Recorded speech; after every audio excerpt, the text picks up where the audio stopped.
Hello, for gaming community and Beyblade community as a whole. We are back today with another podcast episode to discuss Beyblade. Today we have myself, a man Crisis Crusher, and a special guest today, Kirito. Is it 1696 or 1996? 1696, yeah.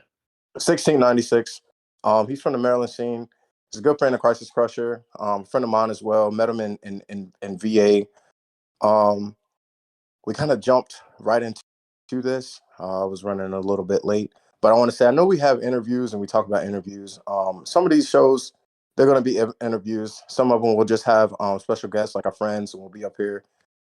But just know whenever we are up here, we'll be talking about Beyblade, specifically the competitive scene of Beyblade. We have a lot to talk about today. And just to give a little bit more background on Kirito, he placed third at Dark Continent. He's a great attack style Beyblader. Fourth? Who was third? Fourth. Okay, fourth. The little kid, what was his name? Now he came in second. Oh, he came in second. That's The right. dad was in third. Yeah, Quest the Beast. Yeah. Keith the Beast came in third. MJ the Best came in second, and Kirito came in fourth. Yeah, Mike won't let anybody get the slightest win, no mistakes. He's like, no. Nope. But yeah. So if you want to hear about Beyblade talk, and we got a lot to discuss today. We got the regionals just went on. I had my regionals in North Carolina. Mike just did his in Maryland. We got Gen Beyblade, 4. Yeah, Gen 4, BeybladeX. We finally saw the video for that. Let y'all get to know Kirito. We can talk about what's going to go on in July. There's just a lot to catch up on because the last podcast we had Papa Bay up there. Mike had to work. I also want to ask you, not Beyblade, but how you liking your new job? I'm loving it. I'm off on weekends now. I used to be off on like a random every Wednesday, and that's like the random day of the week to be off. Mm-hmm. So I get off at a good time. I'm off on weekends, so I'm able to play Beyblade more, and I like it. I'm making more money now too, so solid, man. Great. You get that more stable schedule is always better. Yeah. Oh yeah. Like especially when you know what you're doing. I was doing jujitsu for a while, but I had a lot of family issues come up, and everything worked out. Like I love jujitsu. I actually did a tournament. I did decent in it. But it was taking up a lot of time, not in a bad way, but it was too much time from like my family because I need to tend to like my kids and stuff.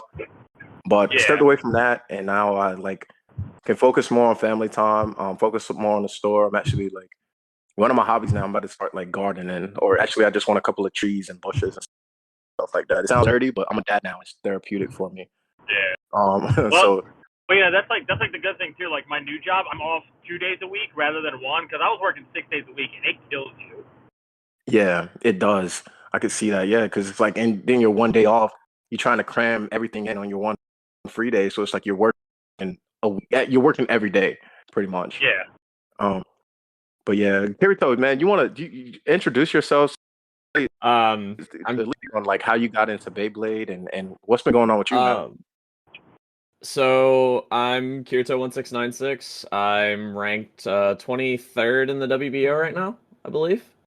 Nice. Last I checked. Yeah. Honestly, how I got into Beyblade. So I played a lot when I was a kid. In plastics.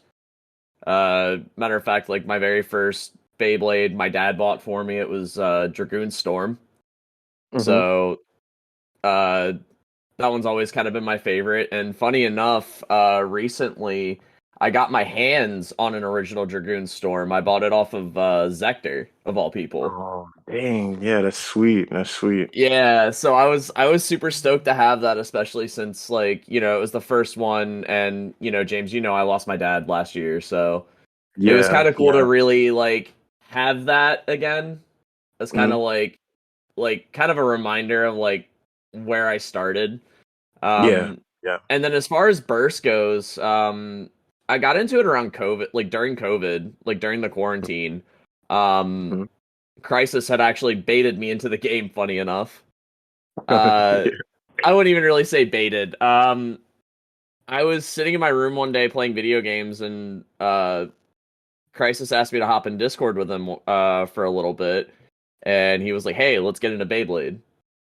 And I guess I was just kind of I was a little apprehensive at first because I was like, "Really, like you of all people wanting to get into Beyblade?" Yeah. Because we used to rip on Geetster a lot when we would play card games and stuff because of like him playing Beyblade. And funny enough, here we are, several years later, and we're like some of the highest ranked players in Burst. Like it's just kind of funny to look back on it and be like, wow, I can't believe we knocked him or we ripped on him so much. Yeah, I remember that story. That's one funniest story from Yu-Gi-Oh! He was like, yeah, he was Beyblade World or something when he had won in Canada. He was the 2014 national champion, and when he would play someone in Yu-Gi-Oh, we'd be like, "You have no chance, buddy. You're playing against the 2014 Beyblade World Champion right here." we would just meme on him about it, and it was all good fun. But in all honesty, COVID is the reason why most of us are playing. Like, COVID came around and it's like, well, we couldn't go to Yu-Gi-Oh tournaments or anything anymore. Yeah. So we needed something else to do. And Beyblade just kind of fell into that weird section of you can go, you get to play outside, so you don't have to like really be crowded around a bunch of people. You can stay spread out and play. So it was really, and we have like a competitive itch to us. Like when we play something, we don't play it casually. It's competitive all the way or no way at all. Like we needed something to fill that itch because we couldn't play Yu-Gi-Oh. I've found like from playing and being involved in the game, the community so much, you have so many diverse personalities that come in and what they like. And I remember your email, Mike, when you had got into it because you messaged me with the store. And I remember you specifically saying you were dad and you were trying to do something with your son to just for some COVID, because everyone was stuck in the house. Yeah. Wasn't too much to do, and you got involved with Beyblade, and then that ended up me conversing you on that.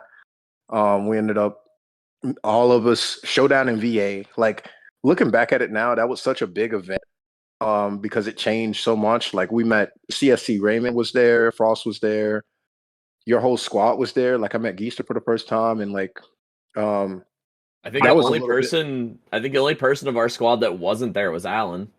Yeah, well, that was because he had COVID. Yeah. And let's see who else was there. I met Fry Pasta there. TSO. I think I didn't meet TSO. TSO and Yami. TSO didn't show up. Yeah, I think they had canceled towards the end, but everyone else showed up. It was a great event. Yeah, man, it was a whole lot of fun, and we were indoors at the time, so it was kind of maybe sketchy a little bit now with COVID, but I think we were all masked. Yeah, we were all masked up. I had the pictures. Yep. Yeah, we were definitely masked up, and we got to meet each other, and then that was, Showdown in BA was now like the more I think about it, the more people we interview. I met Sniper at that point. Yeah, that was pretty dope, and how it all came together. That event was a lot of fun. I remember that event really well. That was yeah, man, a lot of the community now, at least like the higher ranks or the highly competitive players, like there wasn't a super huge turnout for that tournament, but there were a lot of I guess say big names within the ranking there. And it was a lot of fun. Great for different regions. We had Florida, North Carolina, Maryland, and did shoot, I forgot. Garishi was there too. Yeah, that was like his first tournament. Yeah. Garishi was there. He was there as well. Yeah, man, shout out to that. There's some memories, but not to take away from you. And I know, and yeah, we had mentioned your dad. I was only gonna bring it up if you had brought it up, because we talked about Dark Continent, and yep. I mean, it was a great time for me, and knowing you were playing for your dad, and I know you were bummed out about first, man, but you did. I mean, we just talked about Showdown and VA, but Dark Continent had so many names there. East West Coast. Oh, definitely. Yeah, Canada. Florida, everyone, and you made top four, so that was amazing. That was definitely nerve-wracking going into the finals. And I mean, I definitely think that people were not expecting Zyphoid to be as strong as it was. I mean, Zyphoid carried me through that whole day. Yeah, yeah. Because you're mainly attack style, right? For the most part, yeah. Yeah. It's definitely grown on me. I don't play. Well, I didn't play in the last tournament I hosted was regionals, and I didn't play in that. Because I wanted it to run a little bit smoother because we were at the convention and had a lot going on. Had a store there. Yeah. People were driving in from out of town, and I really wanted to focus on hosting the event. Um, but I lean more towards attack versus stamina now. Plus, it's a little bit more fun for me to play attack.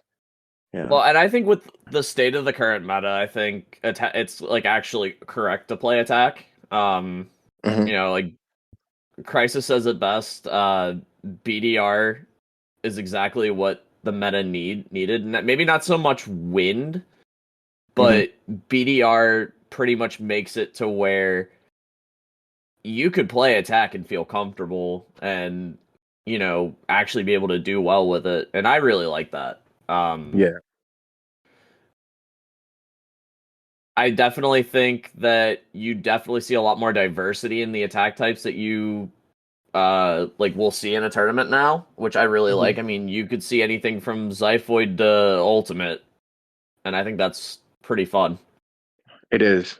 It is. I enjoy playing attack, especially when I got a little bit used to launching. And I'll get into it when we talk about regionals, man, because my regionals went for so long. There were a lot of things going on with it, but right now let's get the listeners let them know a little bit more about Kirito, and then we'll talk about like the regional events and the next gen. Um, so you got involved during COVID, and you start playing off. Was there any other like groundbreaking news as far as your Beyblade journey, or was it all just Yu-Gi-Oh straight into this from Mike? I've played a bunch of other card games, Hmm. like over the years. For a while I was actually getting into like flipping cards. And once COVID hit, I took a huge L and I was like very apprehensive about getting into another like physical game. And once I like got into Beyblade, I just kind of not cared about flipping or anything like that. Hmm. Um COVID was definitely a weird time. Yeah. uh but I definitely am glad that I got into Beyblade. Um you know, I've met so many really cool people. Um and I've gotten to play against a lot of cool people. And I kind Yeah. of also learned a lot about myself in the process. Hmm. Yeah. Uh, like one thing I definitely learned is I get really excited when I play against somebody who's really good at the game, Hmm. especially when the matches become super close. Hmm. Like a really good example of this is actually the very first time I ever played against TSO, Yeah. Yeah. which was after Dark Continent, crazy enough. Oh, you didn't play Um, her till then? That's a mm-mm. while. Yeah. So like playing against TSO, it was crazy because I didn't expect the match to be as grindy. I expected her to completely shut me out. Yeah. Hmm. And crazy enough, the match was super close. I came out on top and I was like, this is what I was missing. Yeah. I think it's wild, and even at the last convention or whenever like we get new players, or it's more so the parents or people who don't understand because they see Beyblade. And don't get me wrong, there's definitely luck. I mean, it's spinning tops. You never know if you're gonna get some random KO or that random outspin. But Yeah. there's a lot of strategy in the game. Like even if you have the best combo, you look on the winning combination thread, and that one combo that's in every single one, like you have the win combo or whatever. It doesn't guarantee you a win if you don't know how to launch it, or to read your opponent's launch and see what they're doing and what's going on, like your launch strength and stuff like that. So it takes a lot of strategy and skill, and that comes over time. So I know what you're saying. And TSO's been playing for God knows how long. Yeah. Um, So it's like, yeah, that's definitely an accomplishment when you go against someone that's been playing for so long and has so many wins underneath her belt and just so Yep. much experience. So yeah, congrats for that.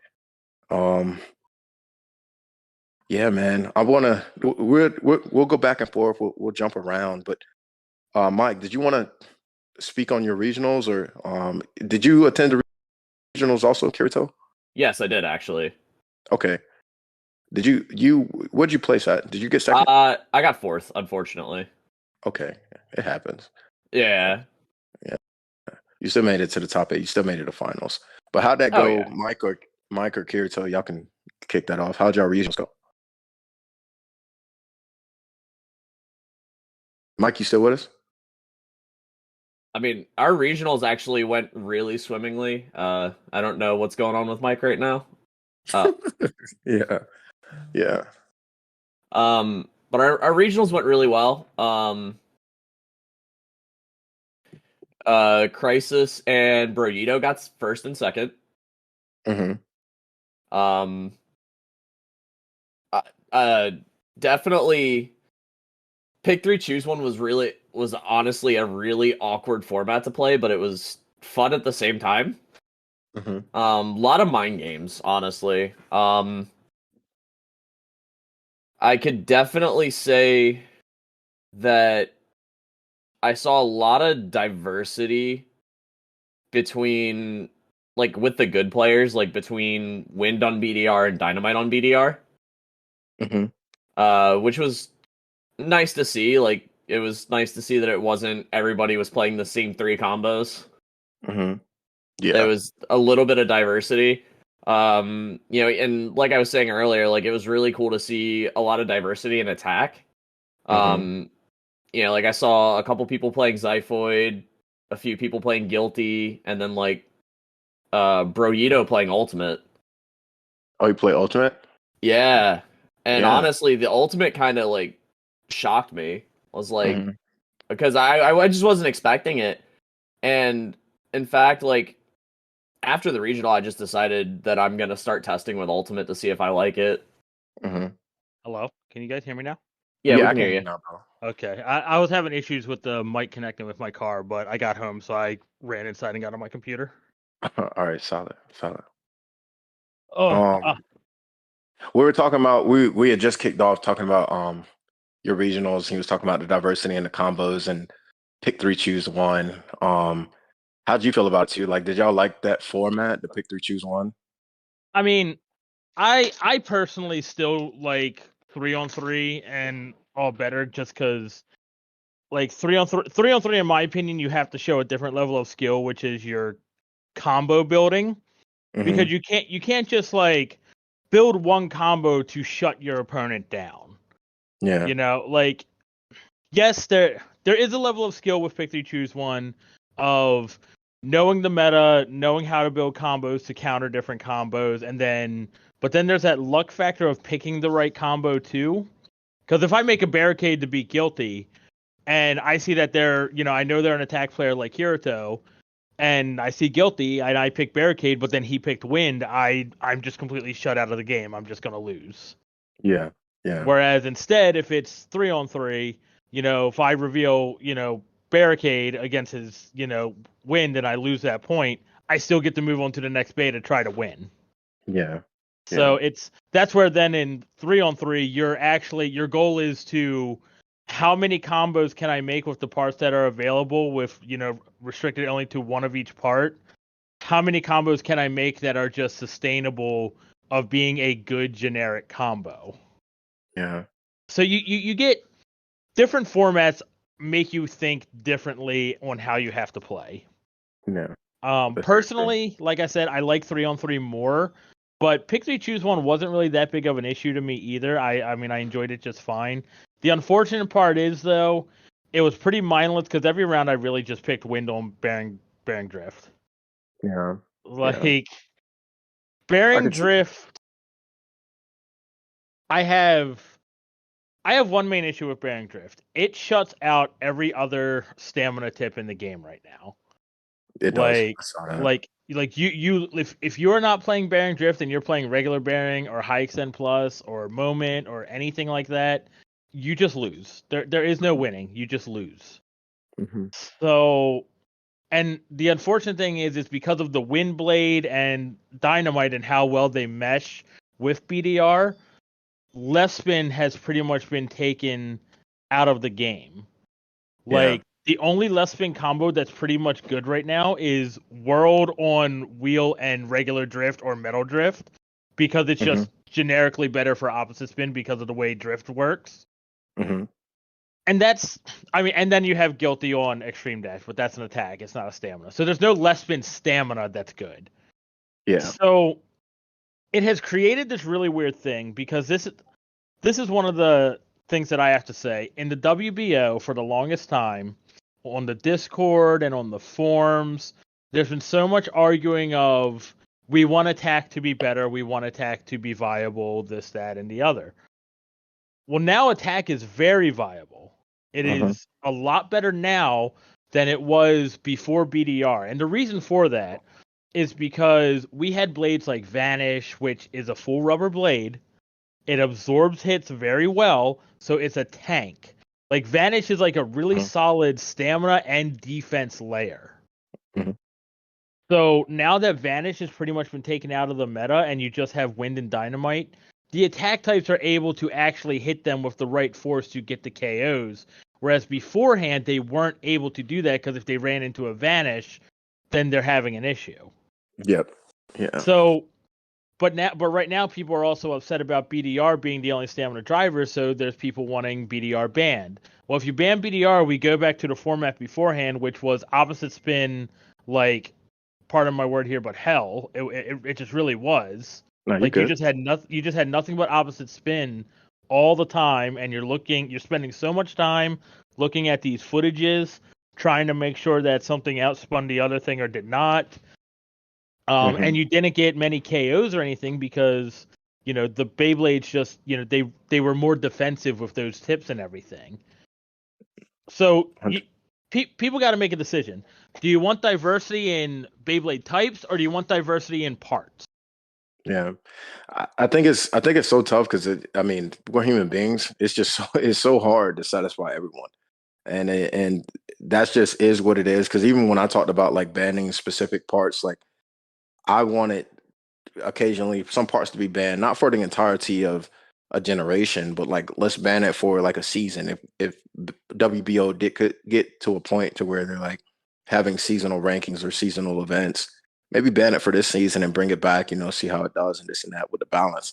But if we are playing everything, the meta has naturally changed with itself, and I do agree. Like, attack has become more viable, because there isn't like a perfect right spin stamina, a perfect left spin stamina, to where it's like you're kind of shut out with attack. But now, just like y'all said, Bearing Drift has changed the game a whole lot. Wind has changed the game so much, Yep. and just those two combos right there, and then you had the Dynamite with F Gear. It Those have changed so much. I personally love using you barking. I personally No, I love was using. coughing. Yeah, I know, but Yeah. you all right? Yeah, I'm good. Yeah, I personally love using Guilty, because I'm bigger into attack right now, and I enjoy it, and I can use it against those really good right spin combos, so I can get the KO. And I use it on, what is it? It's Exceed plus Z. So I do have a little bit of stamina towards the end, especially where the spinning rule is right now. So sometimes, not all the time, but I'm able to squeak out a win. There was actually the first place at our regionals. He was using that combo. And there's another combo I want to talk about. Did you create the wind, or I won't say create, but did you bring that combo to the WBO's wind with Excalibur, the Excalibur core? Zector has been the main one using it, but me and him have been talking about it since we both saw it on the WBBA. Okay. He's the one that's been actually playing it. Granted, during Team of Palooza, me, Kirito, and Geetster were all running Wind on Over and High Extend Plus as a counter to BDR on Dynamite, because that's what most people were playing at the time. Like, the format was still being fleshed out with BDR being brand new. And we found that the combo worked really well, but we were running into that issue where we were just like randomly getting KO'd by the Dynamite. Yeah. So it was just really weird. We didn't try Excalibur at the time. But once me and Zector saw Excalibur from the WBBA and we talked about it, that's where that started picking up. A lot of players were running that at this regionals, and it was doing extremely well.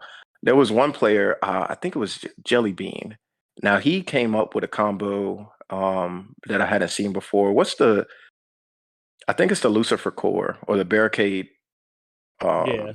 That core, and he had it on Wind. And when he brought it up, people were, sometimes people joke, it's like, oh, how'd you come up with that? And blah blah blah, this and that. He was like, I just like it, and he was using it, and he won his match. And I was talking junk too. I was like, that's why he came up with it, and I've seen and I learned like some combos, and y'all can probably attest to this, like some combos just work with certain people. I think Jellybean's the guy I beat with it at Garishi's tournament. Garishi, I don't know if Jellybean 24. He's a little taller kid. He has glasses. Yes, yeah. He was at Garishi's tournament in Virginia that we went to, and when I had to play him, I brought up the Wind Excalibur on High Extend Plus, and he was using Wind on BDR, and I just obliterated him. And he was like baffled by the combo, so I'm guessing that's where he got it from. No, he didn't use Excalibur. He used the Lucifer chip. Well, he might not have had the Excalibur chip. Yeah. No, he had it. Yeah. But I'm just saying that's where the idea of the combo probably came from after he lost to it. Yeah. Well, he didn't bring it out. Other people were using it, and he had Lucifer. So I don't know if he came up with it to counter it, but he did extremely well at regionals because he did counter it. And he had with the Lucifer chip. So I was really impressed, and I wanted to shout him out because he did a really good job. I also wanted to give a couple shout outs. And Breaker Bahamut. So Breaker Bahamut, I know you said you listen to the show. I know sometimes with like finals you get bummed out, but I've loved seeing you play, man, because you have an amazing. He just uses attack. He was the one at Dark Continent that had the triple extreme. He ended up playing TSO too, and I think he won. So he'll have the extreme, metal extreme, and extreme dash, and he'll always make it to I think usually the top 8 or majority of the time, but man, just keep pushing on. And then we had another kid that I wanted to shout out, Quinny Man. I know this is illegal, like technically, but I didn't sweat it because I've never seen a player give their opponent advice and tips to help them. And he did that because he was playing against another player to pick 3, choose 1. And when he was playing him, his opponent didn't really know how to switch to high and low mode. And I know it's like, oh, you're supposed to do it yourself and this and that.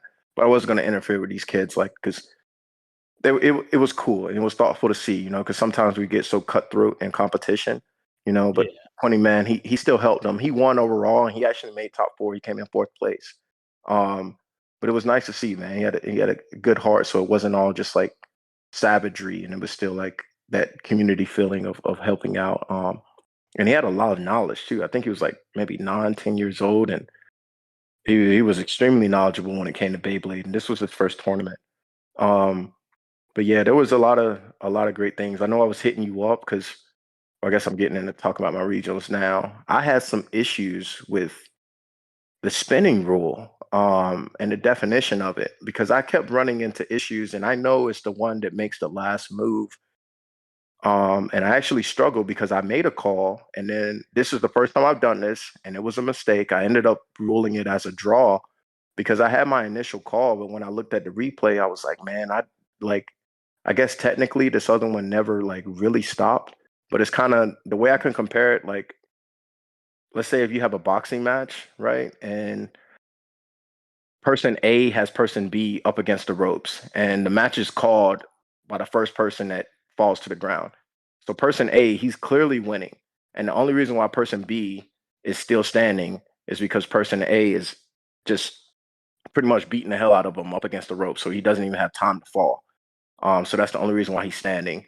And then person A, he drops down to the deck because of exhaustion, and then person B falls on top of him. So technically, person A lost because he hit the deck first, but it's like, dude, person B was only standing up just because the other Bay was there. It's like it wasn't technically spinning. It's not even spin stealing. It's like what's going on, but that's so hard to call and so hard to define. Like, when can you really tell that a Beyblade is dead if the other Beyblade is helping move it, you know? So I don't know. Yeah, Does that even make sense? Yeah. Because it's like it was in a Papa Bay interview, and he said he explained it because he didn't understand in WBBA rules when they declare a Beyblade is dead, and it's not necessarily spin stealing. Spin stealing is one thing when you're equalizing, but when another Bay is completely dead and it's only rotating just from the little taps, but it's gonna die. Like if nothing was there, it wouldn't be able to spin on its own. Because spin stealing is like you hit the Beyblade. If you take the Beyblade, the right spinning Beyblade out, the left one would still keep spinning. But if you take but if it's not spin stealing and it's dead, if you take the right spinning Beyblade out, the left one would just immediately stop. But it's hard to like regulate that, you know. Yeah. But it is what it is. Does that make sense? Yeah. I guess.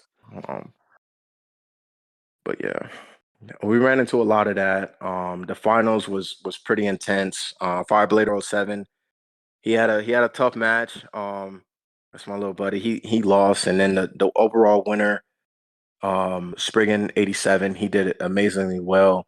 Fireblader 07, he had that Spriggan combo on Will, and I think he made a smart decision. You know, he had an advantage in points.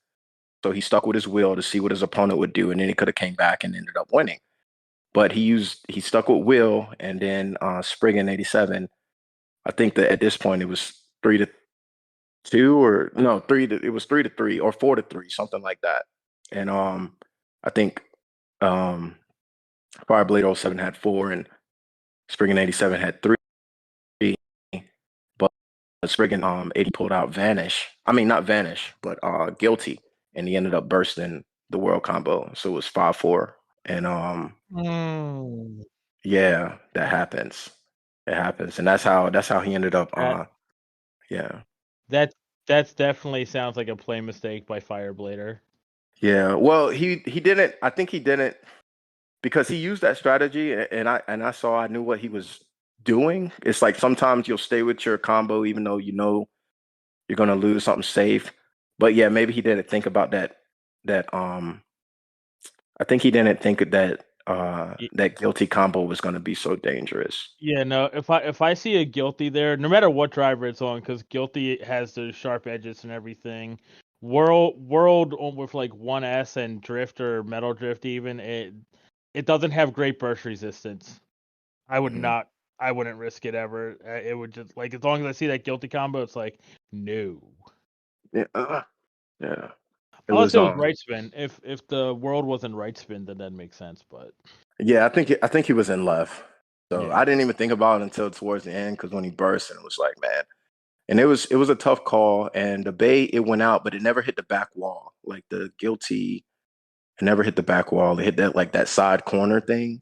Yeah. So I was like, man, it happens sometimes, but it was a good match. They got first and second, so they got their pass to BWC, like their free ticket. So it worked out in the end for both of them. But are they both supposed to go, or? Yeah, they're both going. Fireblader, he had actually already bought a ticket, so excuse me. Nice. So he'll get a refund on his ticket then. Yeah, he should get a refund. And then let's see, Spriggan, I'm sure they're gonna go down. I messaged him. His whole family was there. He has a little brother too. I can't remember his little brother's name, but he played it extremely well also. I can't remember if they both made top 8 or not, but I know his brother played really well. And yeah, I want to say that was the gist of it. We had a lot of great kids come out, a lot of good players, some new people that did extremely well. But I'm seeing attack a lot more, and I like it. Yep. Yeah. That's what I'm saying. I personally feel like this current meta is actually really balanced in terms of Beyblade types being used. It's definitely not balanced in the form of like, though, if you don't have BDR, you're gonna have a bad time. Yeah. Like I don't. that's the only unfortunate part. Yeah, everyone was trying to get that part if they didn't have it, and or trying to borrow it. I do not know where my BDR is. I think I lost it, or I let somebody borrow it and it never came back. But it is what it is. I've just been using. Well, whenever I do compete again, I plan on competing next month. I'm gonna try to host an event next month, and I either figure something out or I just go with straight up attack and hope for the best. Um, did you have anything to add about y'all's event? Either Kirito or Kirito? I haven't heard from you in a second. I definitely our event was definitely tough. We had a lot of tough competition. It was actually really funny. A lot of people were saying that Red Ninja was going around. He took a video, or he like filmed a video like of the regional and stuff, and he was going around asking people like what their predictions on who the top two would be that are gonna represent Maryland in the Dark Horsemen. And it was funny because a lot of people said Crisis and myself. Yeah. A lot of people put me at number one, and I mean, funny enough, I did win. Did Geester play? Yep, he did. played. He lost to Andy in the top 8. Yeah. Was Sniper out there too, or no? No, Sniper's playing in the New Jersey one as we speak, actually. As we speak. Oh, he's playing today? Yeah.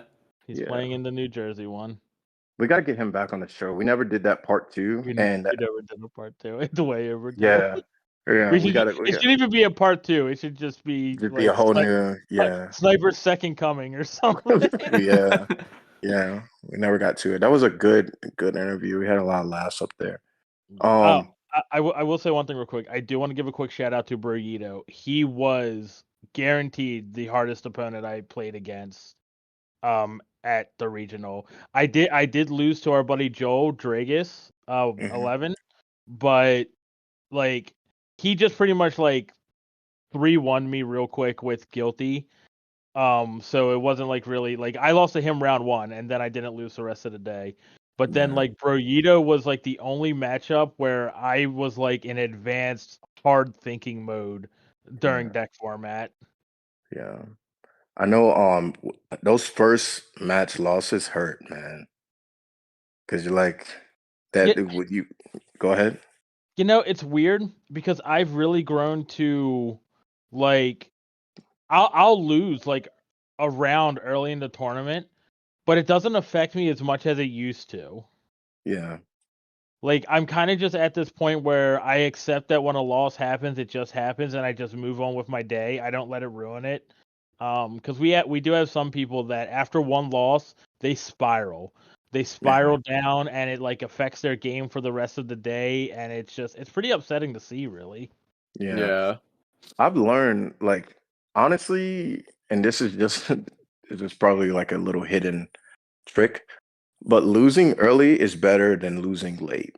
Because if you lose that first match, because it'll be it's the top ranked player versus the bottom ranked player, and then it just matches up like that. So if you lose that first match, your next match, you're gonna go against someone that may or may not. They typically want you're kind of in the losers bracket at that point. And as long as you keep your composure and you're good, the tournament will kind of go a little bit easier for you. Versus if you're winning, your opponents get harder and harder each time that you go. So once you lose towards the end, you're going against people with typically the same rank as you and probably the same like blue Schultz and everything like that. So if you're losing late, it'll actually kick you down within challenge. I've noticed that just from hosting. That makes it tougher. I'm not saying go out there and lose your first match to try to get an easier tournament and competition, but that is something that I've seen just in the way that challenges ran. Yeah. And pick three, choose one. I did want to get my thoughts on that because it's a format that I haven't ever hosted. I played in it. Um, I I asked for it for the regionals, and that was because me being like I'm not alone when I'm hosting the tournaments, but I don't have as many judges. Like shout out to Fireblader, he's always there, he's always consistent, he's always helpful. But beyond him, I never know who else I'm gonna get to be able to help me judge. And it's harder with 3v3, especially when new players and they don't have the right parts or they want to go and change up their combos and then they come off and you gotta wait. Instead of them just having that they have their three combos and then they just choose a one, it goes by way faster. And then the two draws, and then it's like whoever has the most points wins, or whoever gets to that point. I want to be able to run through it quickly with that. So on the organizer standpoint, I did like that format more than trying to do the 3v3 by myself. And with running at these conventions also, I understood a little bit. This is I can't remember how far back it was, but the interview with Kay on the logistical standpoint of hosting these bigger tournaments, especially when you're alone. Um, like I know we all hate 1v1, but I would not mind it because it gives the opportunity for the players who have never played to be able to come and play, and you can have this super big event and it not take all day.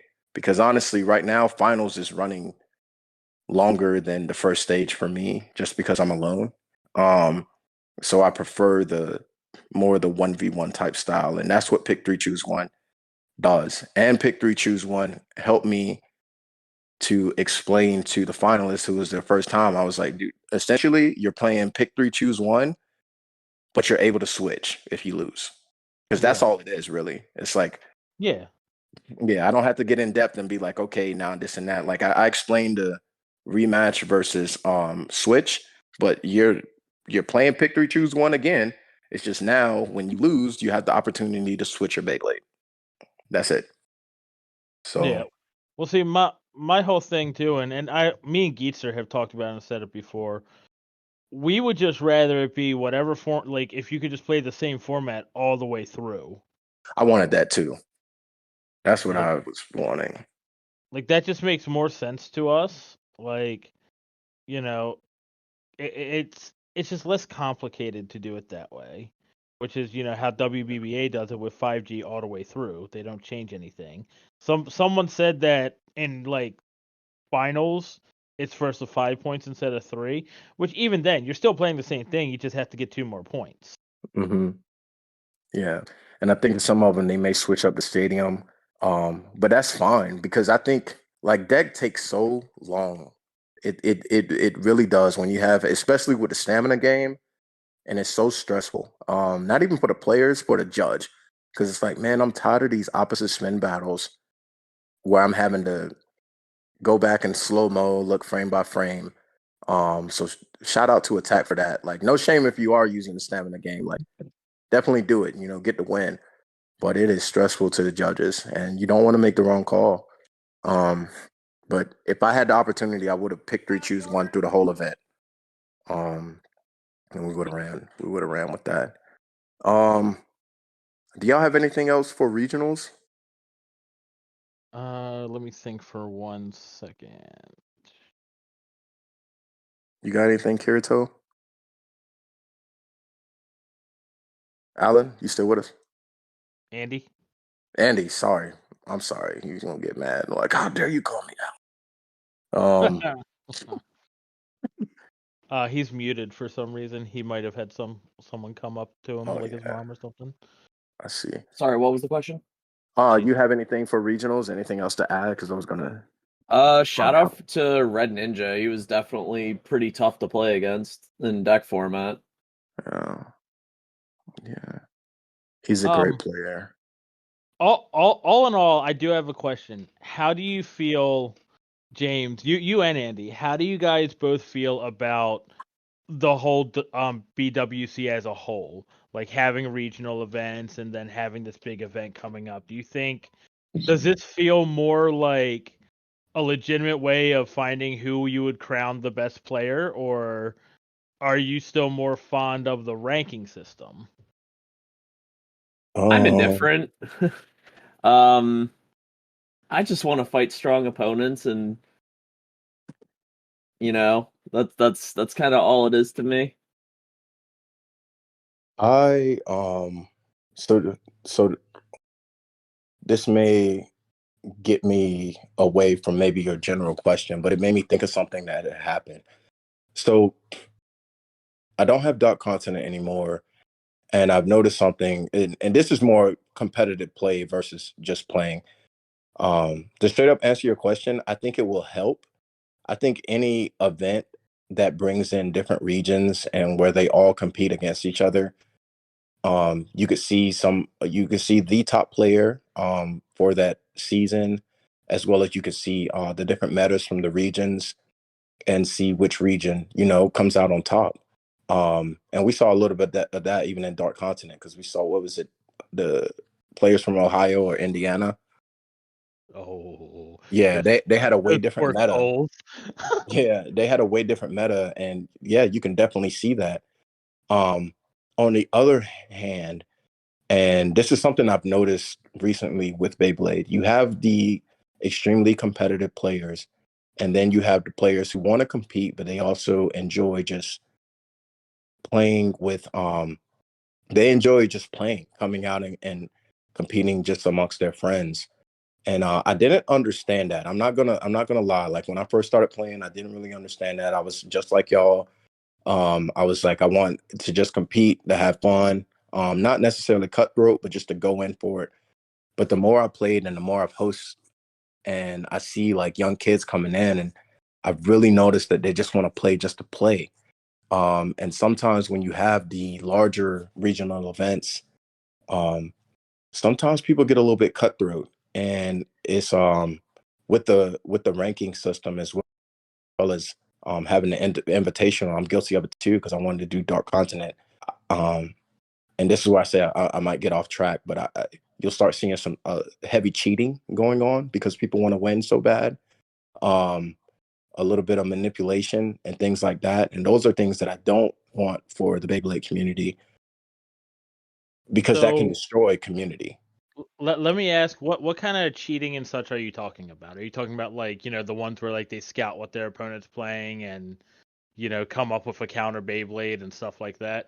So some of that will happen, to where they are scouting and see and be like, okay, I want to change, or they get so caught up, and then you're ending up arguing with them about a call being made. Some of that is just personality, where some people don't want to lose, but then, like, when people are fighting really hard for their rank, or they're fighting really hard to get a ticket, and even look about it, fighting really hard, even if they want to get in Dark Continent for that invitation, it can turn into something that is not as fun of a game, or the community based game, and it turns into like just savagery. And it's not all the way around. It's not everyone, but you do Right. see a little bit more. You can see a little bit more anger and a little bit more controversy. And I have noticed that in some ways, some people that are usually cool, calm, and collected will you throw some insane prize in there, and all that cool, calm, and collected, like, hey, I want to play and hang out with my friends, like, goes away. And that could be all personality based. It's not necessarily like the competition turns it into that, but you can see a little bit of that. And I Well, so definitely, yeah, go ahead. so I don't entirely think it's just like a personality thing. Honestly, I think one of the biggest issues that us as the WBO has is the fact that our rules can vary from person to person on how they understand them. That is true. Um, so like, it's not like if you look up the rules for spinning, it's not like we have a video showing you where a Beyblade technically stops compared to where one does not. Yeah, So yeah. like, when say we go down to Indiana and they tell us that a Beyblade has stopped spinning, at a certain point, and then we're looking at it and we're like, but it hasn't stopped, and it's supposed to be to the last movement. Hmm. Like, it gets conflicting because different areas have different ways of interpreting the rule. Yeah. That's the issue I think we have. and I think that's one of the differences between us and the WBBA is they have judges that basically know how the game works. It's not based on the area. It's like these people are judges from Takara Tomy, and they're just like, look, this is how it works, and they're like, okay, cool. So they're kind of all on the same level. Not saying mistakes never get made, because I mean, they do. Yeah. But it's probably more consistent than what we have with us between all of our different regions. Yeah. And speaking on that, I know this is getting further away from the question.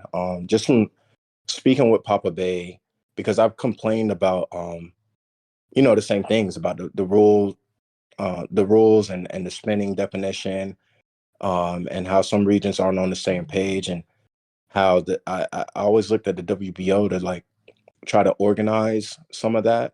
But I'm a grown man, like we're all grown men.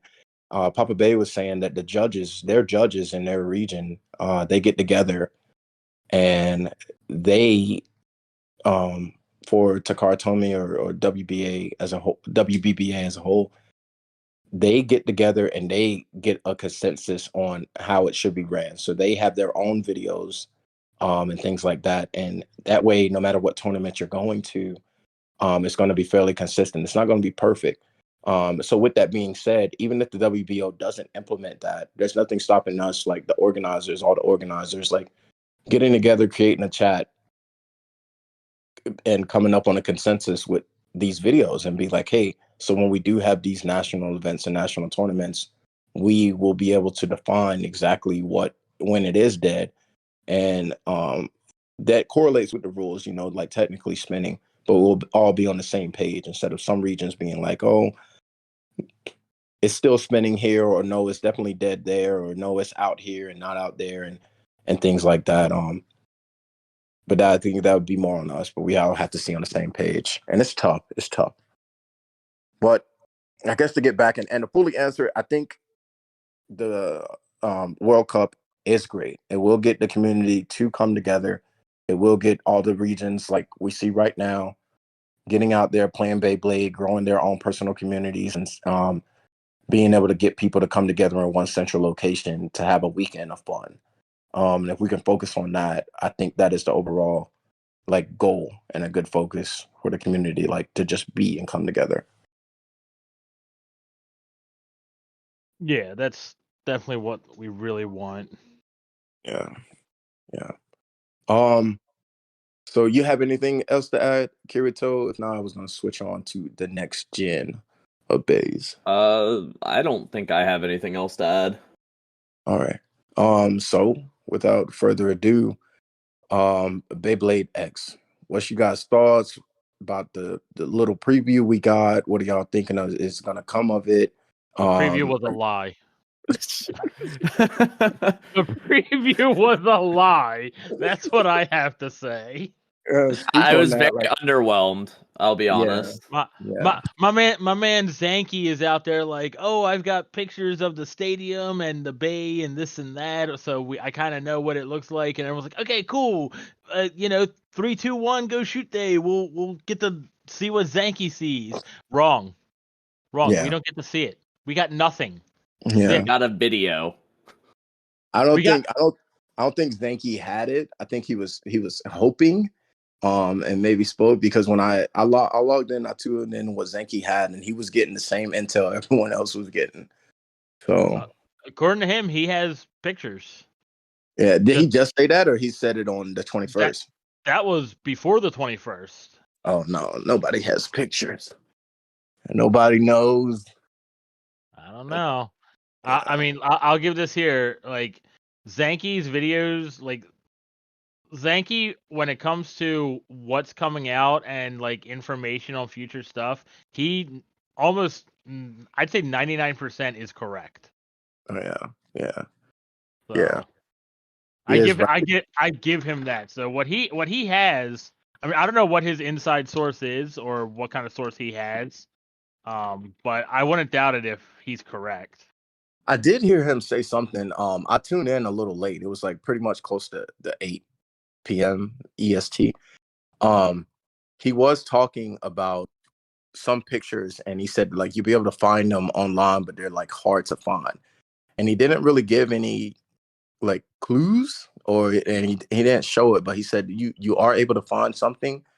But I didn't go on like a hunt for it. So yeah, well, I mean, I don't know if like you need to have a VPN and look through like Japanese websites or whatever to find it. So yeah, I can I have the VPN where I can change my VPN. I know the site to do that, but I haven't done that in so long. But if it takes that, then I mean, I may do it, or I may just wait for July, or wait till next month, because they said in April they're going to be revealing some things, right? yeah, it should come out in the Koro. Yeah. So how do y'all think?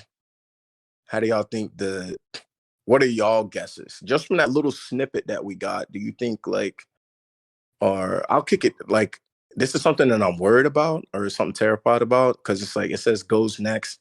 I just hope it doesn't. They say it's a new game. I hope it doesn't change like the core of how we play. It says new stadium, but I don't want it to be like remote controlled, and that maybe that's just me, or I don't want it to be more so focused on like electronics, like is something where it's an app and it's dealing with the app or something like that. Like I still want to have the physical contact, physical interactions in playing. Yeah, no, I do not think they are going to like stray away from traditional Beyblade at all. I don't think. First off, doing remote control stuff would be way too expensive for them to do. Yeah. Like you're trying to keep Beyblade going and selling it, not trying to make it at expensive. Like you got to remember, Takara Tomy is Japan, and this game is for grade school kids. Grade school kids don't have money. So they need to make sure that the prices for the products are comfortable enough that parents would want to spend money on it for their kids to play. Yeah. Because over there, if every Beyblade's like what would be an equivalent to $50 here, their parents will be like no. Yeah. They still need to be sitting like over there. Beyblades right now sit at like a $10 mark for them. Yeah. So, because that's why over in Japan right now, like they'll buy like 5 of every Beyblade just to test out the different parts to balance tune to the most perfect optimal way they can. Because they spent $50 and got 5 Beyblades rather than $50 and got 1. Yeah. Yeah. I can completely agree and can see that. And one thing I talked to the Shin Dog about this, and he was because a lot of people they didn't like the burst gimmick as a whole. Like me and you, Mike, and you too, I'm sure, Andy. We came into Beyblade, well, at least competitive Beyblade, playing with the burst gimmick. So it's not as big of a deal for us. But they talked about like Shin Dog was like he didn't really like it, like the exploding, like he just wanted to spin the tops. But he saw as the generations progress, Takara Tomy kind of got away from burst. To where the Beyblades, it was extremely difficult for them to burst. And I think that's probably because of the community didn't like bursting as much. It's cool to see it, but you really want to win with those KOs or those spin finishes. I think burst is fine. I mean, I think it took an evolutionary process to get it to where it was comfortable. It's something that you want. You don't want it to be a consistent thing that happens where it's happening all the time, especially with it being worth 2 points. Yeah. You kind of don't want that. You just want it to be, that Beyblade was about to stop, but because of the, way it was spinning or whatever, it hit the other one at just the right spot and the other one burst and it got that last minute burst finish. That's cool. Mm-hmm. Like that's like a very hype thing. Like, everyone loses their mind when a burst happens when you're so used to not seeing them. But when you play like classic format and every 10 seconds there's a burst, that's why bursts are only worth 1 point in the classic format. It's always going on. Right. Yeah. It's always happening. So then it's not really a fair thing. Like, I feel like the burst gimmick is cool. It's fine for the burst system. I don't know if I would want to see it again just because it is a factor you always have to worry about.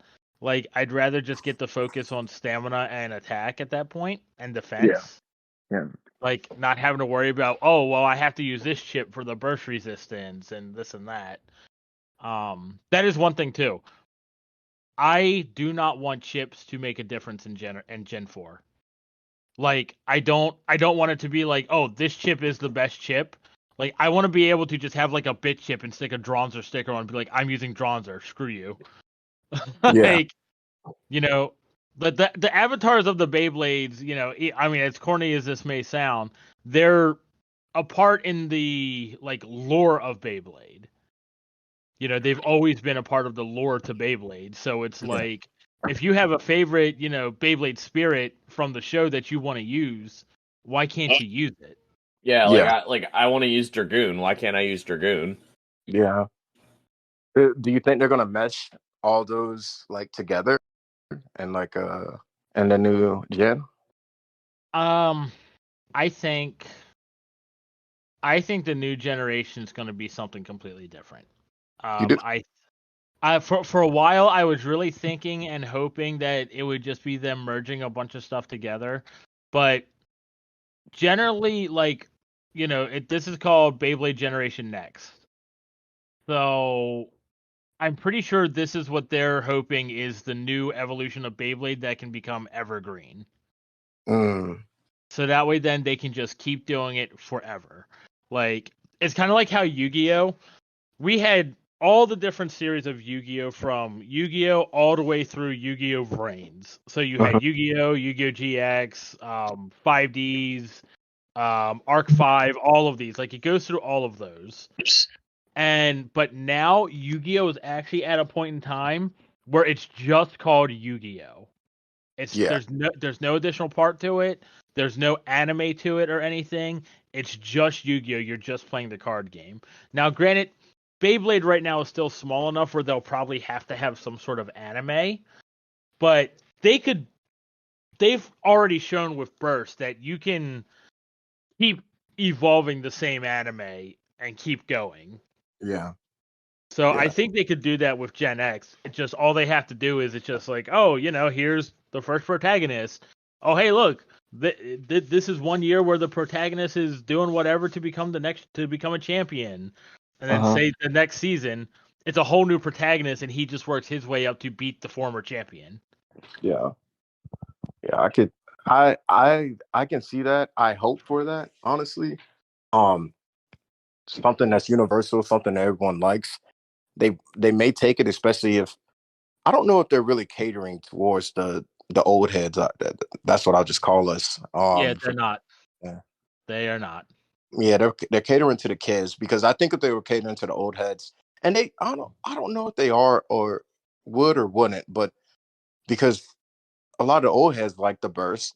I mean, not the burst, the metal fight generation. They love the plastic generation. And honestly, I was playing metal fight at this convention, or just playing with them, and I really enjoyed that a lot more too. Just from seeing how they interacted with each other, the launch styles, and like you said, not having to worry about that burst gimmick. If they had like the metal fight without the burst, like, but they were the same size and same like abilities. It's like some of the new generation of the burst. I think that would be really cool. There was one message on the Gen X that I want to hear both of y'all's opinions on. Like, what did y'all think about because it said everything is new and this and that, but it was like new gears. And because the only gears that I knew of that came with, Dynamite or Divine. So what do y'all think that hinted to? I'm thinking they might mean launcher gears. Okay. I'm thinking when they say new gears, they just mean like gear in general. Like your Beyblade and your launcher grips and your launcher is your gear. Okay. You get what I mean on that one. I think that's all that means. I think it's just like because you got to think about it. They're advertising stuff for kids right now. That's what it is, you know, because they focus for kids. They need to make the advertisement seem spicy. Yeah. Yeah. So that's what I feel about that. Yeah. They might bring some stuff back. I mean, it could have been even what was that launcher? The Baylogger. It could be something like that. Well, Yeah. they have something like Sankey has already shown like the list. Well, Takara Tomy put out the list of like the first like 2 months worth of releases or whatever, and they have something that sounds like it's something similar to a Baylogger. Mm, that's pretty dope. Yeah, I saw that because they're not doing any. Do they have a stadium set or they just have Yes, starters? they have a stadium set as well already scheduled. Okay. I felt like they have a couple of different starters coming out though, right? Yes, it's like 4 starters. It's like 4 regular starters. Then you have, I think it's 1 3-pack set, 1 stadium set, 1 versus set, and I think a couple boosters. Okay. And So that's out in they've got a July. lot. July, I think I'm July is the four starter sets, a stadium set, and the grip and launcher. okay. All right. Because I know they typically will do that, so it's not like just one, like, and then they'll release like a random booster set, so you can get a Yeah. lot of and things like that, and you can go ahead and just have a competition. Yeah. Um, and I think that's what they may lean towards, because like the burst generation, I think it, looking back at it, I think it did end on a good note, like we were just talking about, because the meta is so diverse now, or it's more diverse, and now we definitely have time because nothing else is coming out for burst to even play with the meta and some of the drivers that weren't utilized. But now we're gonna have something new and fun. Do you think you'll still play burst with the Gen X, or do you think you're just gonna shift all the way to the new generation? To be honest, I am unsure. Yeah, I'm Um, kind of unsure as well. like I know for me as how I am, Mm-hmm. I'll probably just want to stick with Gen X. I would probably end up just sticking with Gen X for one big reason, and as much as I hate to say this, but it's our community here. Yeah. Our community here has there's a lot of higher end players that have a big vocal point on how much they do not like burst standard, Yeah. or how much they do not like burst in general. And I think just moving away from burst so I don't have to hear the complaining anymore is what I would rather do.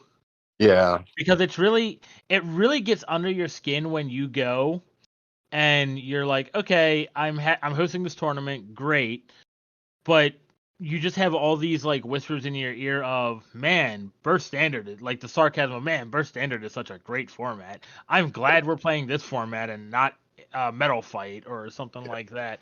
It really demoralizes you as a host, as an Yeah. organizer, because you're just kind of like, I'm hosting this, to play the game, not listen to you complain. Yeah. The weird thing with that though is like, because I don't get that as much here because a lot of our players are new players. You're dealing Right. with people that were playing through the Metal Fight era. Right.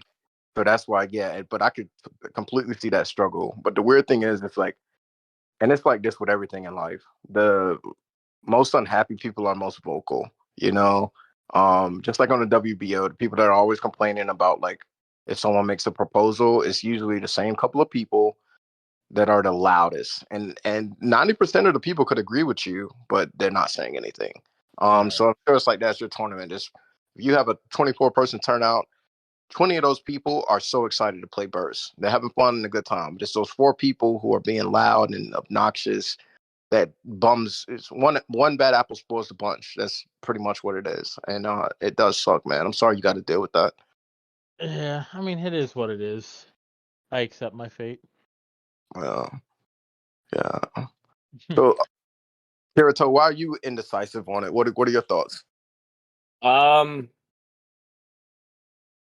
I think the biggest the biggest reason why I'm indecisive about it is because I don't particularly like going to tournaments by myself.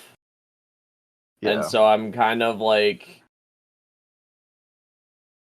in the headspace of like I'm gonna play what my friends are playing. Yeah. So like if say Crisis and everybody else is like, hey, we're going to this BeybladeX tournament, I'll be like, all right, I'll go. Yeah. Like I'm still gonna buy into the next generation. I think it really just depends on what everybody else is playing. Yeah, and I think like that's my answer to you, because at the end of the day, it is about your friends and it's about the community. And like a lot of other games, as the game progresses, it is quite odd. I think Beyblade is one of the few, or at least within the WBO, that is still stuck or hung up on playing the older generations and fighting for it so hard, instead of growing with the new. Um, but I would want to play the new generations. For one, it'll help your community grow, because a lot of the new players, or the young kids, there's going to be a time when it's going to be hard to access burst, just like it's hard to access Metal Fight right now. And it can only go on for so long. It can go on for a lot more years than Metal Fight has, because there's so many more burst products that were made and plethora, and it was so much more popular, that I could see burst still being okay for the next 5 to 10 years, maybe. Um, but at that point, it'll kind of be obsolete, because I'm sure Gen X would have grown so much, and that's probably going to be a little bit more fun, and it's what's new, and maybe the advertisers for the new kids and the grade school are going to want to play, and that's who we have to cater to. The same way we do with Burst right now. Like, it's no point in having a Metal Fight tournament and trying to grow your community when the people that have all the Metal Fight parts and are coming are the same people who's been playing for the past 10 years. Um, that's how I looked at it. That's one of the reasons why I host nothing but Burst Standard, because everybody can come and play, and it's just a lot. It's a lot more fun, in my opinion, to be able to just have someone come in and play than having to be that guy to look at him and go, "I'm sorry, you don't have the parts for this tournament. You can't play." Yeah, that hurts. I plan. I know I always say it. I definitely want to get more consistent with hosting now. I went through a little bit of I had a lot going on with family, and then just a lot going on personally. Um, but the consistent, at least once a month tournament, because I see people who are consistently coming to my North Carolina events. I don't plan on traveling like I used to. It was taxing on my family, and I was neglecting my locals. Um, but I want to get like what you got going on, Mike. You have your tournaments every month or two every month, and then the same people show up, and friendships are made, and keep those people together. Because I have seen it, and you probably seen it too. Some people that they form really good friendships and good bonds with people at the tournaments, and they only get to see them when they're at the tournament, because they may live in two different cities or towns. Yep.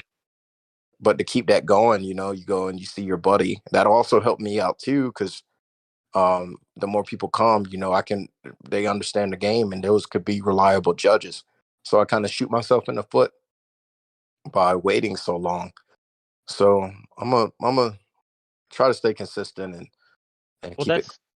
that's as we've decided, because we've got currently I started hosting tournaments in more on my side of Maryland rather than closer to DC, because it was just getting too much for me to drive all the way over there for tournaments and everything. Yeah. So I started trying to build the community up over here, and it's slowly growing. I mean, we get like 16 to 20 people, I'd say, when I host a tournament over here. I mean, it's not Silver Springs, Maryland, where we can get like 30 in like an instant. Granted, the regional was nice. The regional was 25 players, so that was good.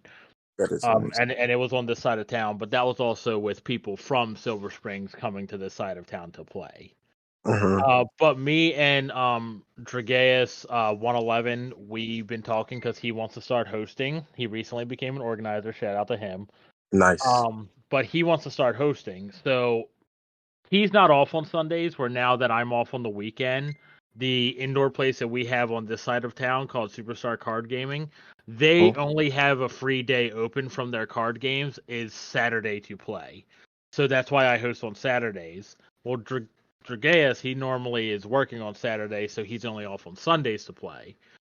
But then we don't have an area like that's an indoor area to play. So what we're gonna start doing, he's gonna start hosting one tournament a month in Silver Springs, so all the Silver Springs people can come and play, and we all can go up there and play if we want. And it'll be outdoors at Martin Luther King Jr. Park most likely. While then once a month I'll have my Saturday tournaments over here on this side of town, so people from this side of the town can come play and everything. That'd be dope. It's nice to have the dual organizers. I wanted to say something while it's on my mind, because something recently happened, and I'm not going to say names or call anybody out, but this is just, if you're listening, you become an organizer, and I want to explain why. If you have to change a tournament, cancel a tournament, date or this and that, one thing that I do is you have to notify everyone involved in the tournament. That's creating a group message to everyone that's involved, as well as putting on your post whether you canceled it or changed it. And the reason why, for one, it's just respectful so people know and cancel their plans. But sometimes you have people who are driving out of state because there's not a Beyblade tournament in every single state. I've had people come to our tournaments all the way from Detroit. So they're driving like 12, 13 hours. I don't know how far it is, but they're driving that far. And if I did not give them a heads up, at least a week in advance, because it can't be like really the day before, you kind of have to hold to your obligation to host that tournament, or you need to let everyone know, because not only are they bummed out because they wasted all that money, they may not come again because they're like, hey, they're going to bring their kid to this one tournament. It was a wash. And they're like, no, we're not doing that again. So if you're becoming an organizer, new organizer, or you've been doing it for a while, if you're going to cancel, please let people know. And I just wanted to say that, to put that out there. Please let people know in advance. Actually, I want to talk about something with organizers real quick. That's kind of a bit of a rant. Yeah, go ahead. Okay. Those are the people that listen that are current organizers of the WBO, and you have been doing this long enough or something. Learn to help your fellow organizers, because we had a tournament come up here where we had I'm not going to give any names anywhere. We had one new organizer. He was hosting his first or second tournament, I think. Now, I was supposed to go to this tournament. I didn't get to. My son and wife were sick, so I stayed home. Andy and everyone else went to this tournament. I looked at the challenge from my house because, I'm still interested. I want to see who does well. And, my entire group's going. Well, I see that this person only has enough people for a group round robin. Now, group round robin, you're supposed to alternate the seating, correct? Yes. Okay. They did not do that. What that means is, if you're a new organizer trying to understand it, alternate. Did you want to speak on what it? Yeah, sure. What that means is, you're supposed to take everyone by their bay rank, and basically every person that is a even number of bay rank of their bay rank, like, say I'm number 1, Kirito's number 2, Stay Cool is number 3, and then Geezer is number 4. It means you would have the number 2 and the number 4 in the same group. So that would be Kirito and Geezer in the same group, and me and Stay Cool in the same group as 1 and 3. You alternate it. Now, this new organizer did not know how to properly set up the challenge to do it that way, and so he just had it. I'm sorry, Mike. Go ahead. I'm sorry, and to cut you. And there is a reason why we do that. The reason why you do that, if you think about it, let's say we only had 8 people.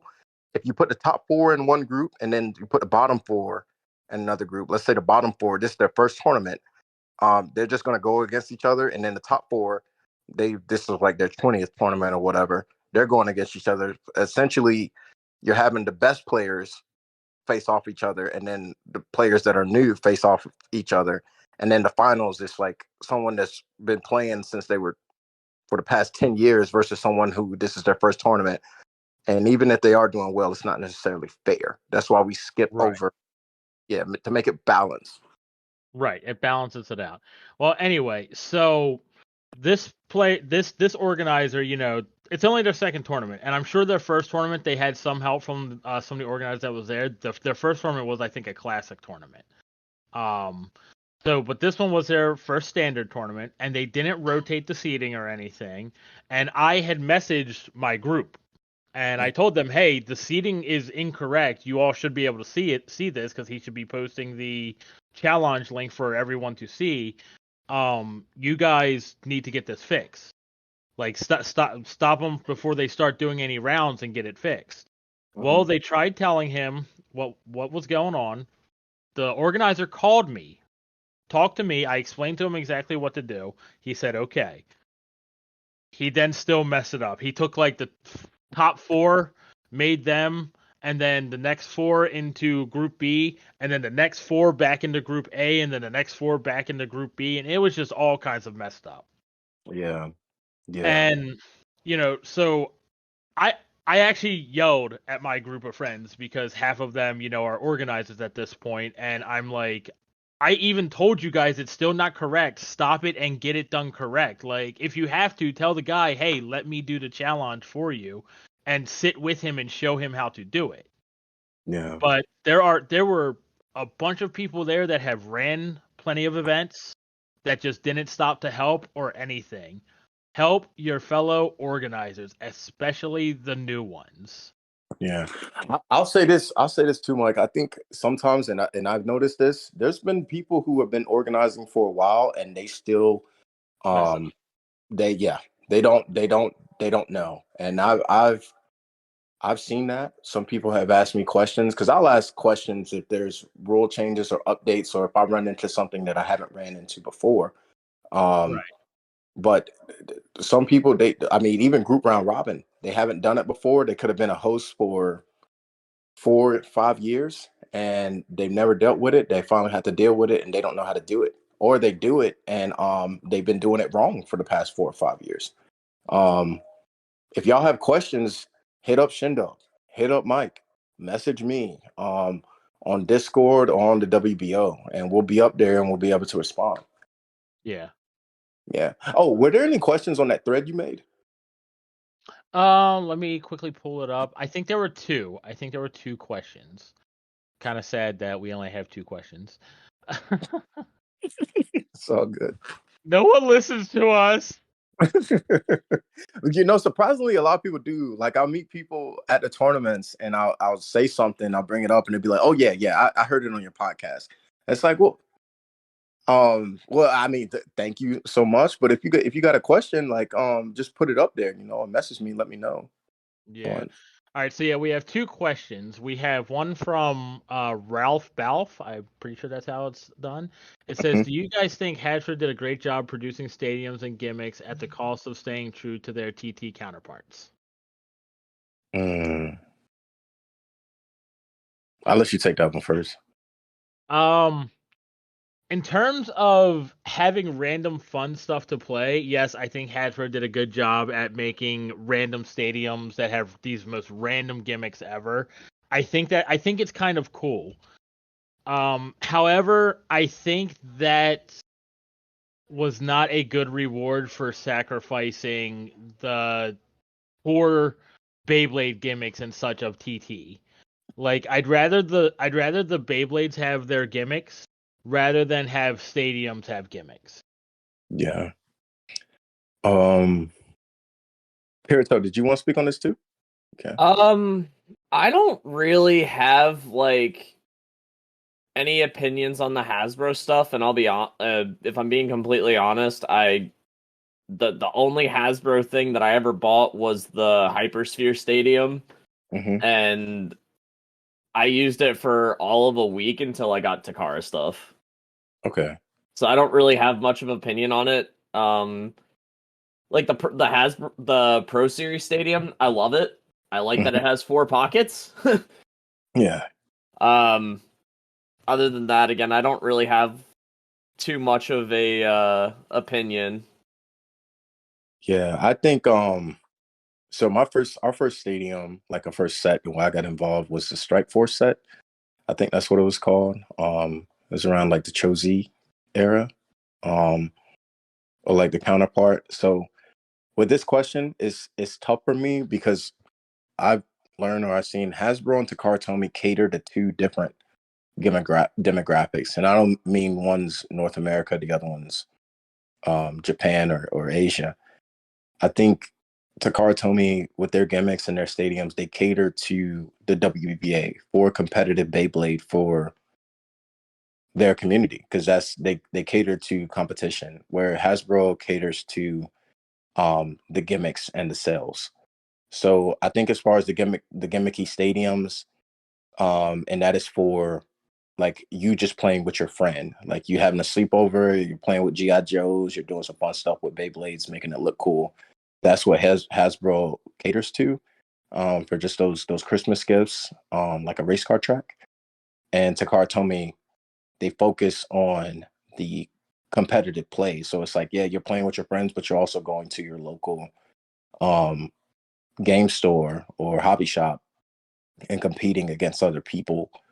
And so I won't say I feel like it's they're not even two sides of the same coin, even though they're both Beyblades. I think for what they are catering to, I think they did a good job. Like Mike said, as far as the stadiums, those gimmicks are really dope. Um, but as far as the overall game, I think Takara and Hasbro, they look at Beyblade in two different ways. And I think that's why we got what we got from them. What was the next question? The next question was from iCrazyEater. He asked, "What's our favorite Beyblades from each system, from each generation, like the 4-layer, 5-layer, Magnacore, EG, HMS, hybrid wheels, 4D, everything?" Man, that's I don't even know all of it. Okay, yeah, iCrazyEater, just so you know, we play mostly burst. So now I can tell you what my favorite Beyblade from the plastic gen is, and what my favorite Beyblade is from Metal Fight. But I can't tell you of each system because I'm not super familiar with all the systems. Like I do know, like the way I look at it, like I know Magnacore and what is it? The EG and the HMS from the original Beyblade. But anything before Magnacore to me is just a normal Beyblade. Like there's no 4 or 5-layer to me. It doesn't matter to me. And then like Metal Fight, I know of the 4D system. I know of the 0G system. And then to me, everything before 4D is just the regular system. Uh-huh. And then of course I do know all the different burst systems. So I mean, if you want to know, for me, when it comes to the original plastic base, I was just a super fanboy fan of Kai and Dronzer. So everything Dronzer is just my favorite. Like there is nothing else you can really do. Like I still Yeah, have my Dronzer GT and Dronzer HMS sitting on my bookshelf. yeah, So so yeah. I guess if you get into Metal Fight, I'd have to say Medio El Drago is my favorite from like before 4D shows up. Like just watching the anime and watching Ryuga just throw the Beyblade into like a little group of people hard launching like 30 Beyblades and he's just laughing at them. That's just pretty good to me. I think that's just my favorite. Yeah. Um 4D, I guess kind of my favorite from 4D would be Very Aries. Just I thought the dual spin gimmick and everything of it was pretty cool. 0G, I honestly don't know too much about 0G. I'd probably just go with what's his name? Dragoon. I think I like Dragoon. He was pretty cool. Uh single layer. I think single layer, I'd have to say just the original Valkyrie. It just looks really cool. I think it was a good like main character Beyblade for that. Dual layer, that's when you get into Longinus. That the dual layer Longinus is cool. Yeah. Let's see, what do we have next? God series. Yo, that's friggin' Requiem like all the way. Yeah. Freaking Requiem was just a boss. Yeah, it And then you get into Chozi. Perfect Phoenix. It was the first time I could have something as close to Dronzer as I could. So it's Perfect Phoenix. Perfect Phoenix. And then GT. GT Master Diabolos. I definitely like Diabolos. It's probably my favorite, actually, like avatar of the series. I'm really upset we didn't get a DB Diabolos. It actually makes me cry at night. But yeah, that was mine. What about for you, James, for GT? So GT, well, I want to back because I don't have even as many as Mike. I agree with you with Dronzer. Black Dronzer was my favorite in Plastic Gen. I actually have one. Shout out again to Beyblade Challenge for Get Me That. That's part of my dad collection. That was my favorite Beyblade as far as Plastic Gen or like the original system goes.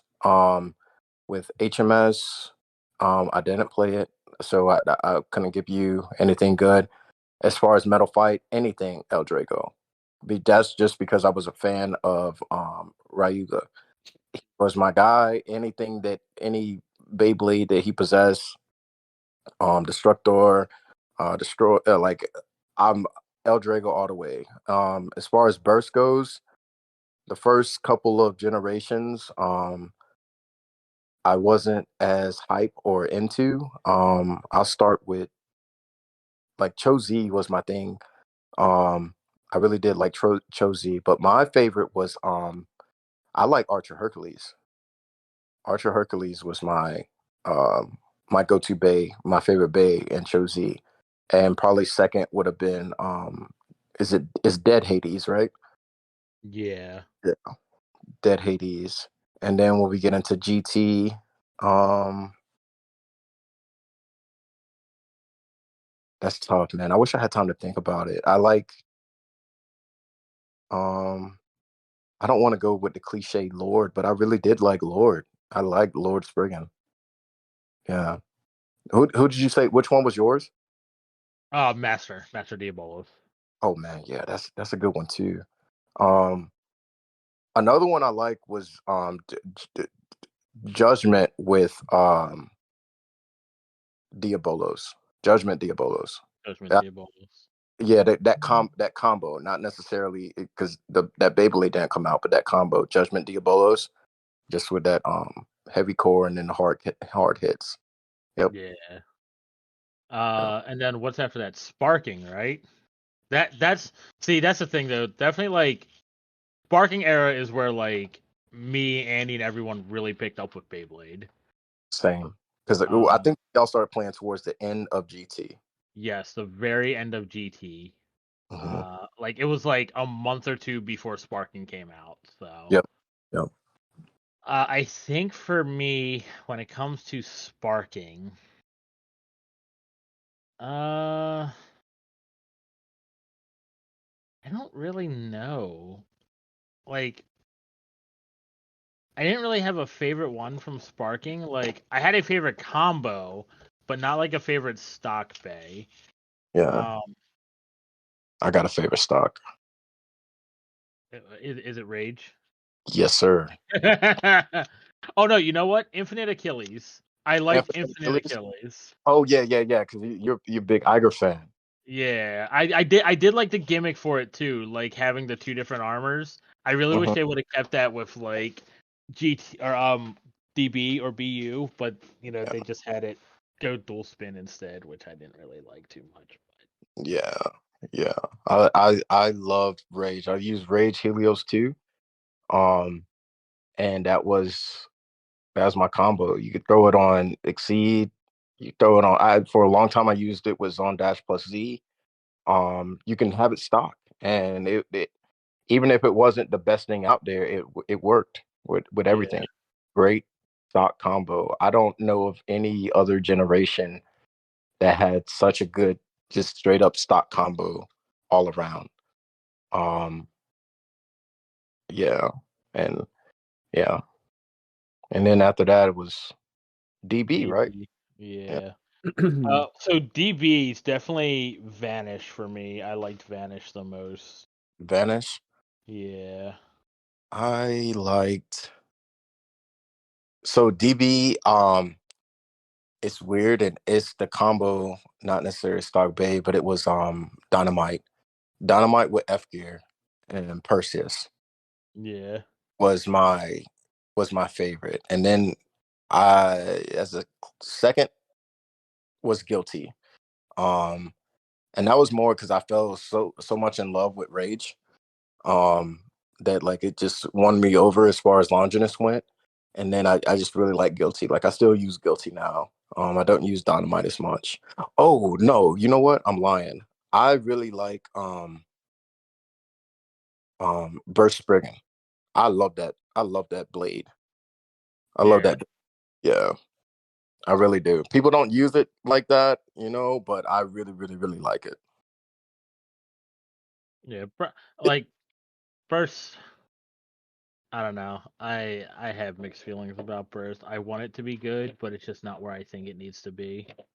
I think I like it just because like those royal colors, like it's so beautiful. So when we were talking about It, GT and struggling, my favorite Bay in GT wasn't like a regular release. It was the Coral exclusive of the Judgment. Judgment Valkyrie. Yeah. Yeah, That that that was one yeah, of the prettiest ones. yep.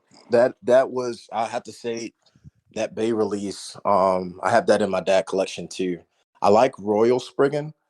Um that was, I can't remember the Spriggan in Chozi, like the real name, but that was a close second. But Judgment Valkyrie was definitely my favorite Bay from that release. But it was a Core exclusive. But if that counts, that was mine. Yeah. You have any, Andy? So plastics, it's anything Dragoon. Tyson was always my favorite character in the original anime. You like So Tyson? Dragoon, yeah, so Dragoon always kind of was like a favorite of mine. I mean, my first Beyblade was Dragoon Storm. So, um, for Metal Fight, I don't really know a lot of Metal Fight, and I didn't really play Metal Fight, but I do like Ryuga. I think he's a really cool character. Really reminds me of Louis. Um, so I definitely have to say like any of the El Dragos, Mm-hmm. specifically Lightning though. Lightning probably has to be my favorite.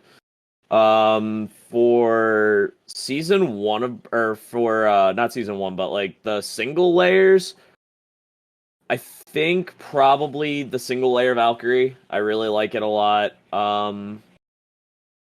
For dual layers, um, probably Storm Spriggan, Okay.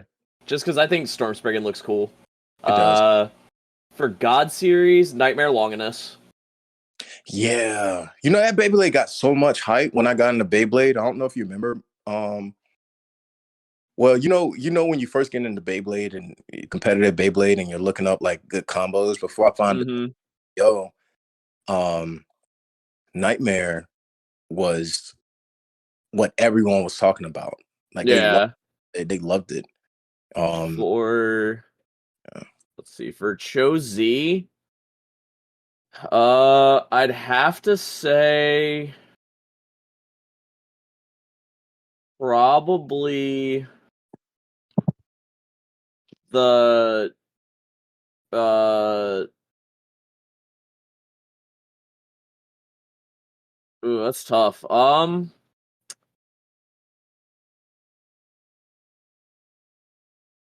Probably Chozy Valkyrie. Chozy Valkyrie. Yeah. Yeah. For GT, it's Zwei. Okay. Zwei was my favorite GT like Beyblade like period. Um and then Sparking I'd have to say Hollow. Oh man, I forgot about Hollow. Yeah. Dude. It might not have been very good competitively, but Yeah. man, that was a cool looking layer. It actually was good competitively. It was Yeah, the it was a really good anti-attacker. Yeah, and it had like surprising stamina. It would like I don't know if it was because of the counterweight, but sometimes it would squeak out the win, even with Yeah. weird. But yeah, Uh, DBBU, it's a tie between Guilty and Zyphoid.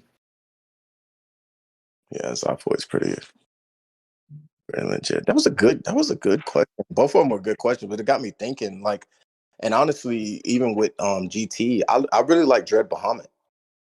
Yeah, Yeah, Dread That Bahamut's really cool. yeah, I really like Dread Bahamut.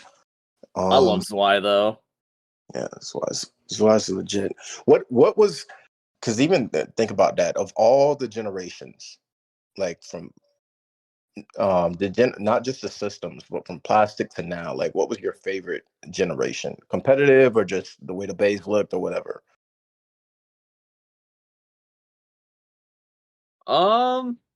Probably plastic.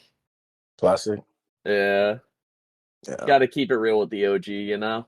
So what's my favorite generation? Yeah, generation, whether it's the system or the generation within. I personally, I think HMS is my favorite. It is? Have you Yeah. played a tournament? I haven't gotten to play in an HMS tournament. I've just kind of Play played with like with HMS, but I like the idea of every Beyblade being dual rotation. Yeah, that is Uh, dope. I like that because then, like, yes, you can get stuck with opposite spin like a lot more, but with the way HMS is and the shapes of the Beyblades, it's not that big of a deal. You don't get a lot of super high LAD at the end. Yeah.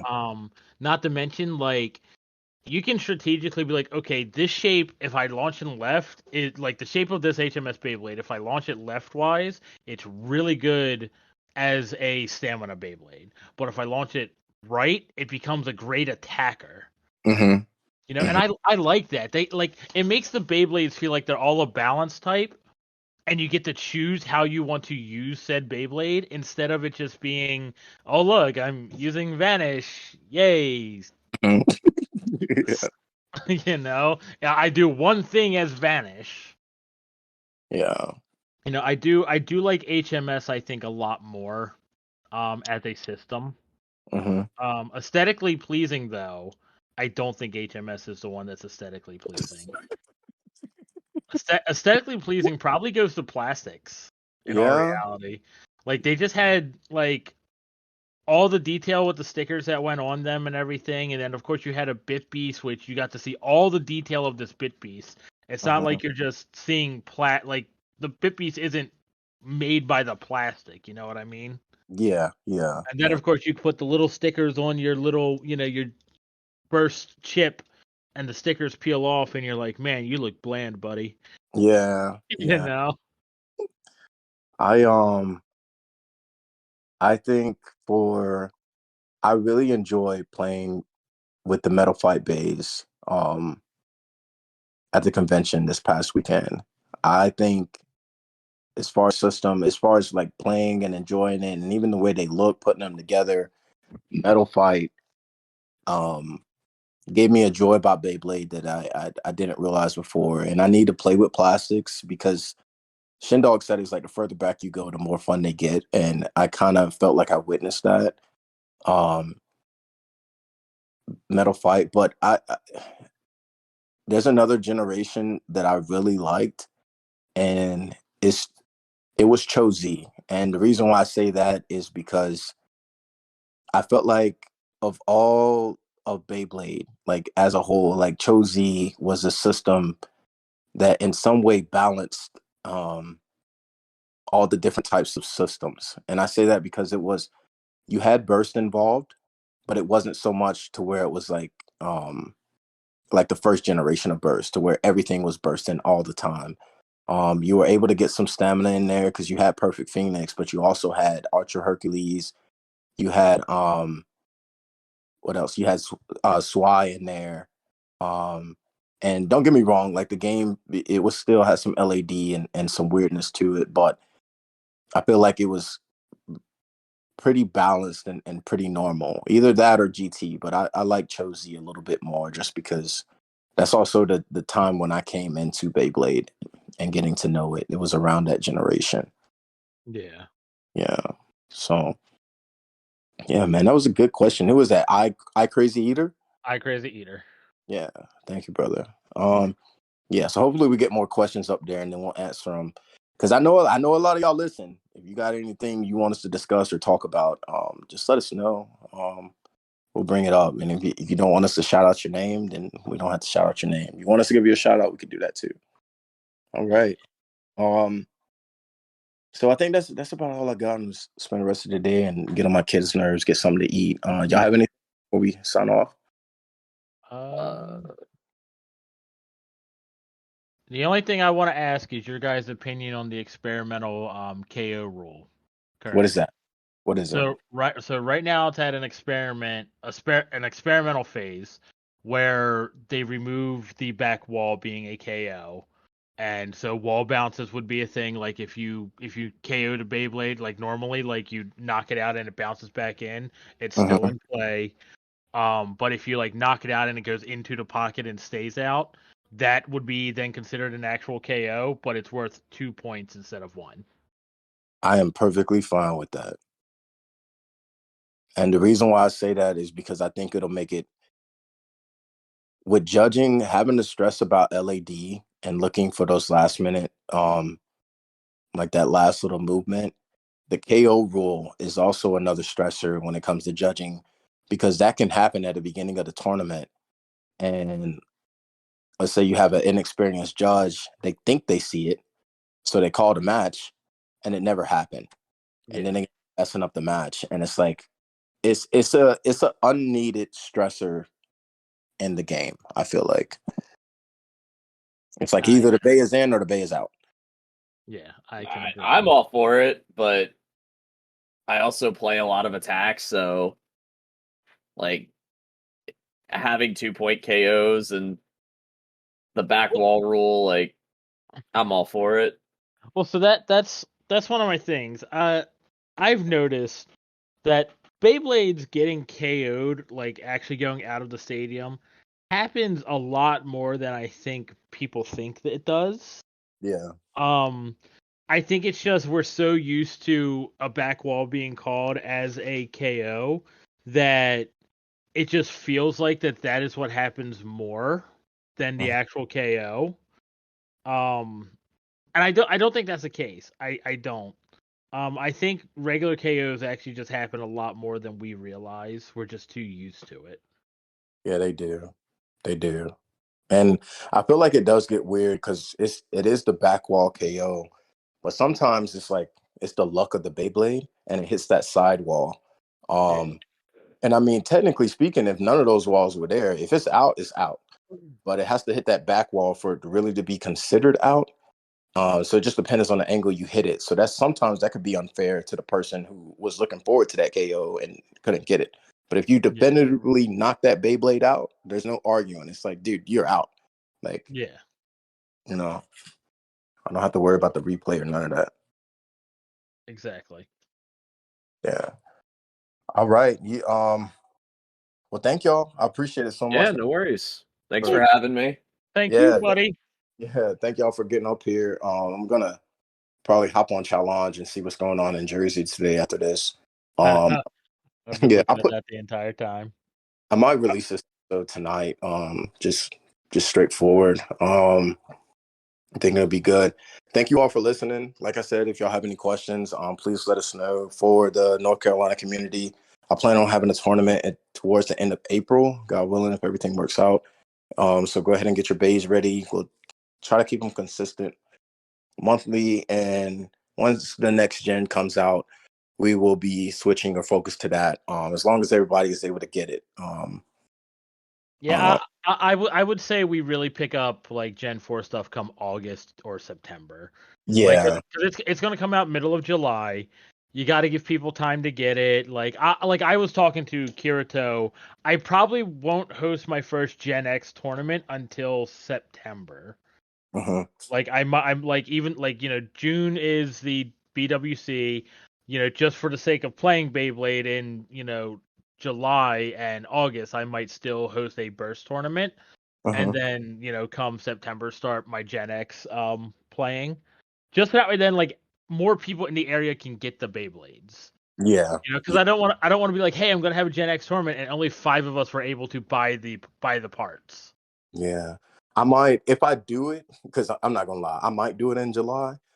But if I do that and only like 5 people show up, I might have a weekend just full of Beyblades. So like one burst and then one for the Gen X, because I know I just want to test it. I want to see what it's like in that competitive area to see environment.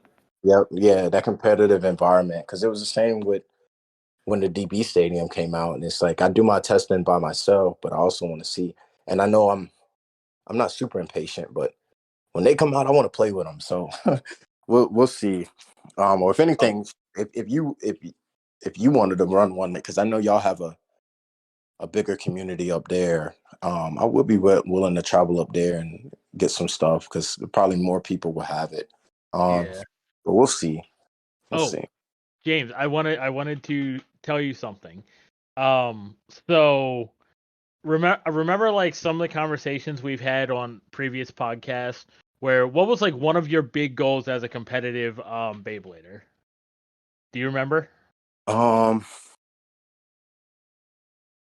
had a list of people I wanted to beat.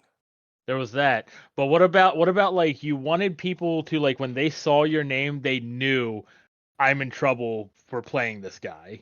Oh yeah, that was my thing. I want people to know who I was. Yep. Yo, I am there and I am proud of it.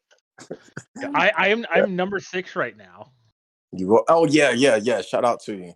Shout out to you for that. One more good tournament, and if I pass CS Kramer, that makes me number 1 in the US. Dang, dope, man. I wanted to ask, did they change the formula? I don't know what they've done, if they've done anything. Yeah, because it was brought to my attention, or just looking at it, it's like you don't lose as many points if you're higher ranked, and then you gain, instead of like the 1, you're gaining like 3 now. Yeah, I've noticed that recently. Yeah, but I didn't know, because I haven't talked to you in a minute, and I know like sometimes in that shoot, if we're giving out WBO secrets, well, we're not. We're just asking a question. This is what is it? Freedom of speech podcast. Yeah. And so yeah, but I've noticed that, and I don't know if the formula changed or if things are being processed differently. I don't know, but that is something that has been.